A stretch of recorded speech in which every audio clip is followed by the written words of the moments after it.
Okay, so I would like to thank very much the organizer, I said, and so in this talk I will talk about the example of thyroid cancer, and I will try to lead you toward the epidemiology of thyroid cancer and towards all the signs and the evidence that led us to think that there is a massive overdiagnosis in thyroid cancer. So I also tried to explain with some data how we have tried to estimate the magnitude of overdiagnosis in thyroid cancer, and I will talk about the consequences and the approach to prevent overdiagnosis, and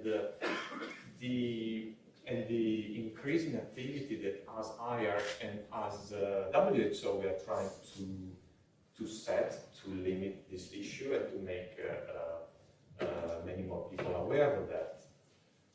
So we start with the incident trends of thyroid cancer. We can see that a few decades ago, thyroid cancer was a very rare disease, but suddenly, 20 to 30 years ago, the incidence started to go up quite suddenly.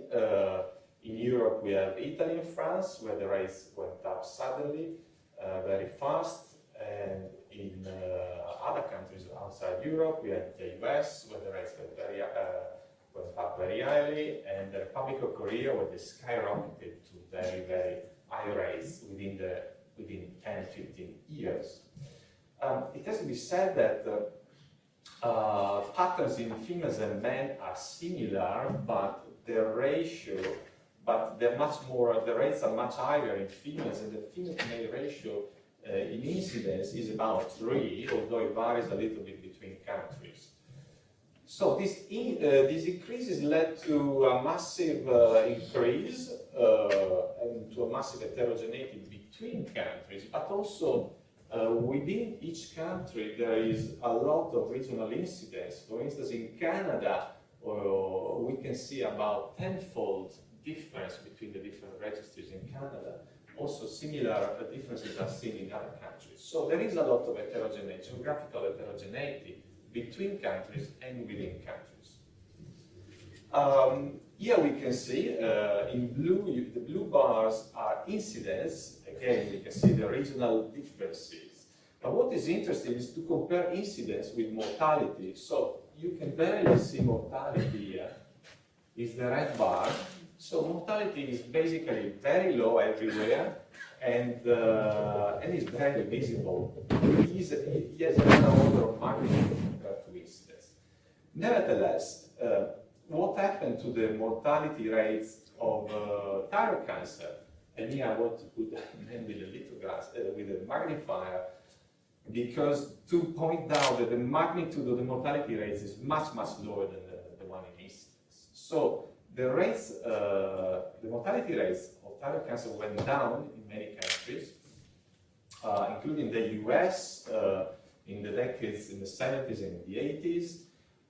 And there is a kind of stabilization in the US, although some claim that there has been an increase here, and it's possible that there is an increase. However, the increase is very, very small, and also there is a lot of, you do not see, because they use a statistical technique to make these lines visible and understandable, but there is a lot of variability due to the small frequency of this cancer.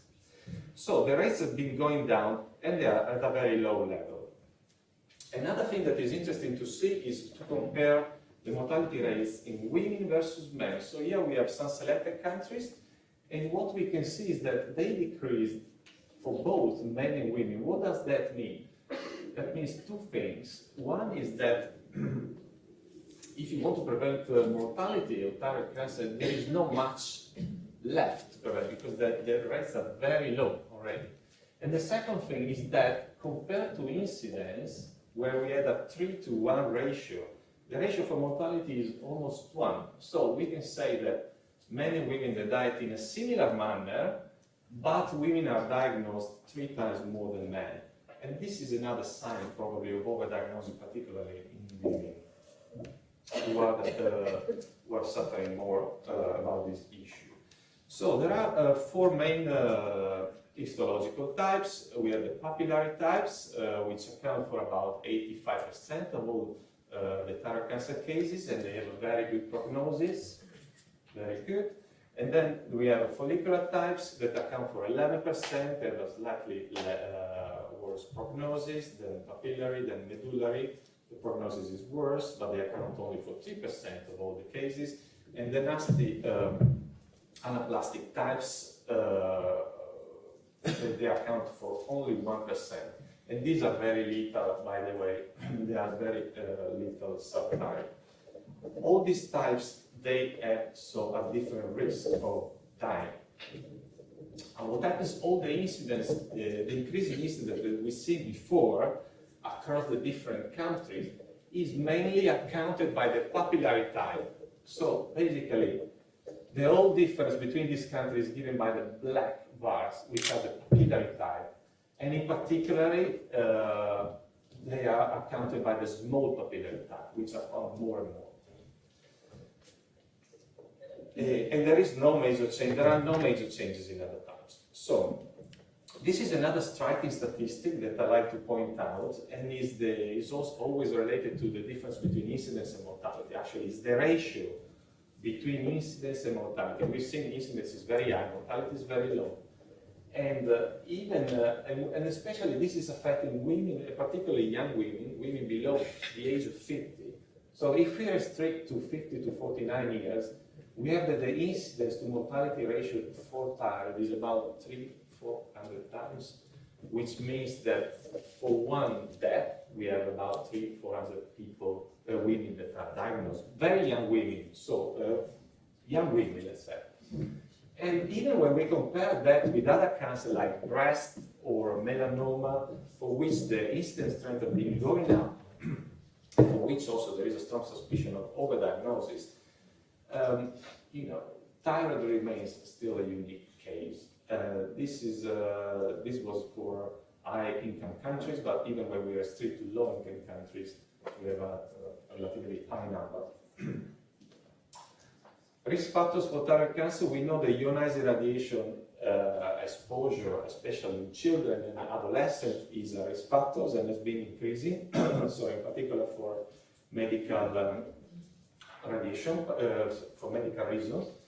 Then we have other risk factors, but we believe that none of these risk factors has changed so much and is associated so strongly to thyroid to explain the sudden strong increase, and in particular to explain the heterogeneity between countries and between areas within the same country. So we don't think there is no evidence that there are particular risk factors that are underlying the increasing trend of thyroid cancer. And on the other end, we think that is the improved access to healthcare, the medical practice, and in particular the widespread use of and the increasing use of innovative technology like ultrasonography and CT scan, MRI for medical use. And there seems to be a correlation of these factors with the incidence, and perhaps also an increased surveillance of an increasing tendency for medical doctors to check the thyroid gland.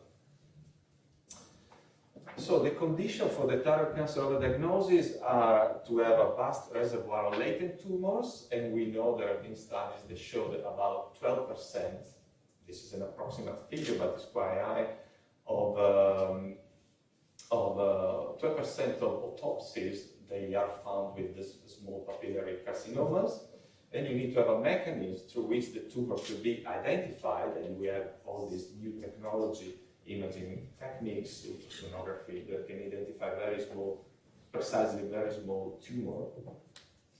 And then you need to have an increased activities of screening or any kind of activity, either organized screening, non-organized, or it could be intentional or unintentional if you're looking for something else. This is another feature that I like to point out, and is the age-specific incidence rates. So what we found when we did our analysis on several countries, we found that the age-specific curve, this is age, and these are the rates of incidence. The age-specific curves 20 years ago was showing this kind of shape. Then very suddenly, every 5 years, changes the shape. So the shape changed so much every 5 years. This is consistent across all countries. I'll show you some others. And this, we found it quite striking. We tried to think what could it be, because we couldn't find any change across cohorts of women or men, or by period, but we really found that age, the distortion of age was an important feature. So we thought, we asked ourselves, if now there is an increased discovery of tumors, how did this curve look like back in time when there was not so much surveillance, but there was only palpation, that the patient was arriving with some symptoms, and there were no technological devices.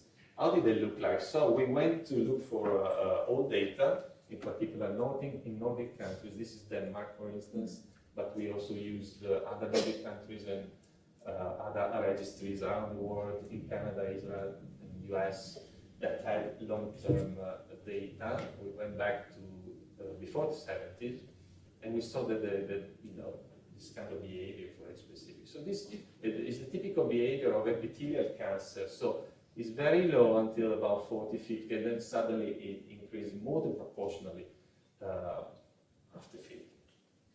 So we found that was the behavior of the age-specific curves. But this is what we find. So this is Italy, you've seen before. This is Japan, there's not much here, but Australia, and there is this kind of pattern everywhere. And you can see here in Korea, it's spectacular, because in only 15 years, the shape changed so much. So if you were a woman of 50 in Korea, after 5 years, your risk increased 3-4 times, skyrocketing so much. So what is the explanation? The explanation is that in Korea, for instance, they set up in 1999, they set up a framework, a program of screening for 5 cancers, not thyroid, but breast cancer and cervical cancer.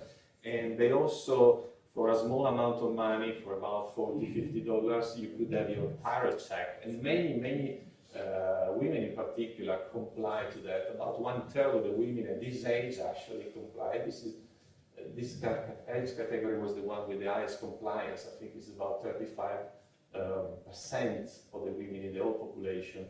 And that might explain the feminism. And so on the other hand, for the other countries, we had, we think for the US, Italy, and France, it was the progressive widespread of technology, ultrasound in particular, in gynecological and obstetric clinics that allow this kind of pattern for the curves. So we exploited a little bit the historical patterns versus the observed patterns, and we tried to calculate an expected age-specific curves and compare it with the observed one. And we calculated basically, we assumed that all this part above this dashed line was due to overdiagnosis. So, in short, we calculated, and these numbers should be taken roughly because they're based on assumption. And on purpose, we did not attach any uncertainty intervals on this, but they're still significant because we estimated that within these 20 years, about 70%, between 70 and 80% of women were overdiagnosed. So basically, out of 100 diagnoses, 70% were overdiagnosis. In Korea, this percent was about 80%. In male, we have similar, a bit lower proportion. And these are this is an average over 20 years, but there is an increasing with time. So if we had taken only the last 5 years, we would have had a much higher, about 90% in Korea and 80% in Italy and France. So overall, we estimated, and again, these are rough numbers, we do not want to have precision, but about half a million people were overdiagnosed in 12 countries. So this, when we saw it, we went through the whole steps. We were impressed because these are big numbers, and we saw that impressed also other people. And so this is a reminder that providing evidence-based is also a way to let's say, to convince other people. So, what are the consequences of overdiagnosis? The vast majority of overdiagnosed thyroid cancer cases undergo total thyroidectomy. We've seen figures of about 80% in the US, but in Italy and France, this percent is even more, is about 98%, so basically all of them. There is the risk of hypoparathyroidism or recurrent laryngeal nerve injuries. You can have the radioactive iodine treatment and lifelong thyroid hormone replacement if you have the full thyroidectomy. And there are also economic costs for the health systems. This is something also we are working as IARC and WHO, because these economic costs are in a kind of scarcity of resources that are taken, that could be used in a better way, let's say. So we are trying to, and actually the costs are quite high. In the US, they estimated about $35,000 for each patient, for a total of about $1.6 billion only in 2013 in the US. This is something we're working on in France, but also in other countries. And what are the approaches to reduce this problem? Is avoid screening of the thyroid gland, avoid biopsy or workup of small nodule, trying to do watchful waiting approaches, and to do more conservative treatments like lobectomy instead of total thyroidectomy, and call the cancer in a different way, reclassify the low-risk thyroid cancer. So, to this extent, also would like to talk briefly about the WHO activity in screening guidance on cancer screening, and revisiting. There's been revising the Wilson-Younger criteria, which has been over about 40 to 50 years, I think. And basically now they are justified. Screening is justified with the new criteria. Screening is justified only if it is a major public health issue, so if he has high mortality, if there is a clear evidence of benefits, of major benefits as compared to arms, or if and if the healthcare system could, if this screening activities could be sustained by the healthcare system. And also, WHO is also trying to include more and more overdiagnosis as within its own program of work. For instance, for the triple billion target. 1 minute. Yes, 1 minute.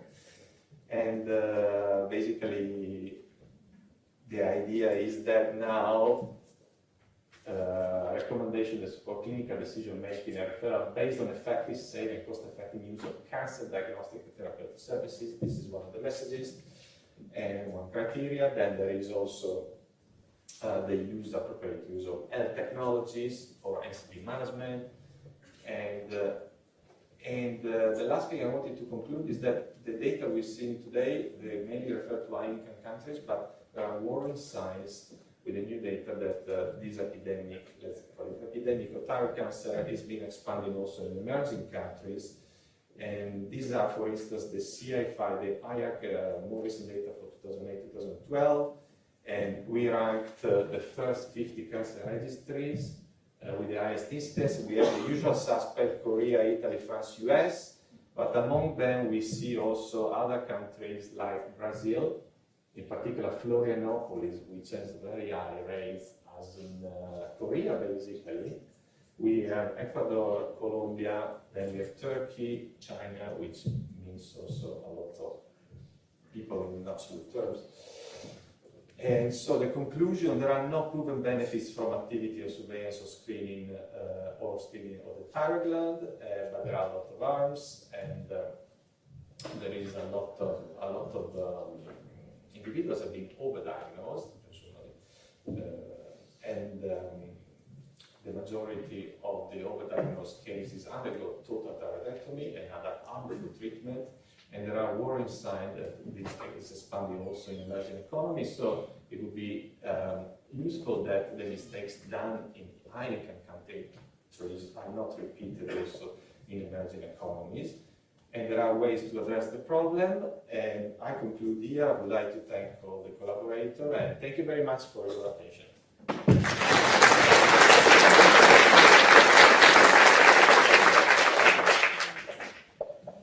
Thank you very much indeed, Salvatore. Wonderful. And if I could